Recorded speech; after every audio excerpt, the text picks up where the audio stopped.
ফেনীতে এক হৃদয় বিদারক ও মর্মান্তিক ঘটনায় মাদকাসক্ত এক ছেলের ছুরিকাঘাতে প্রাণ হারিয়েছেন মা।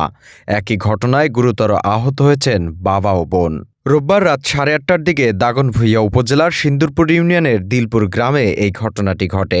স্থানীয়দের ভাষ্য অনুযায়ী মাদকের টাকার জন্য ঘরে থাকা ছুরি দিয়ে প্রথমে নিজের মা লাকি আক্তারের উপর হামলা চালায় ছেলে রাফি।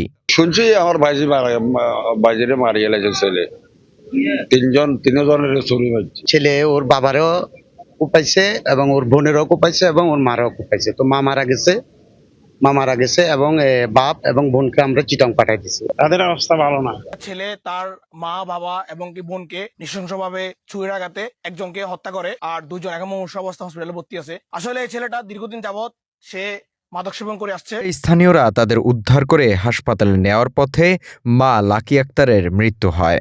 আহত বাবা ও বোনকে প্রথমে ফেনী জেনারেল হাসপাতালে ভর্তি করা হয়, পরে তাদের অবস্থার অবনতি হলে চট্টগ্রামে স্থানান্তর করা হয়েছে।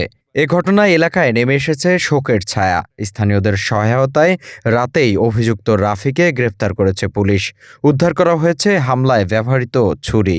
পুলিশ জানিয়েছে ঘটনায় তদন্ত চলছে এবং আইন অনুযায়ী প্রয়োজনীয় ব্যবস্থা নেওয়া হবে। ছেলে এখন আমাদের পুলিশ হেফাজতে আছে। আমরা যে দুইটা ছুরি দিয়ে উপর্যুপরি তাদেরকে আহত করা হয়েছে, দুইটা ছুরি উদ্ধার করেছি এবং ছেলেকে গ্রেপ্তার করেছি। হ্যাঁ, ছেলে স্বীকারোক্তি দিয়েছে সে রাগ করে মা বাপ এবং বোনকে নিজেই ছুরিকাঘাত করেছে এবং সে একাই করেছে।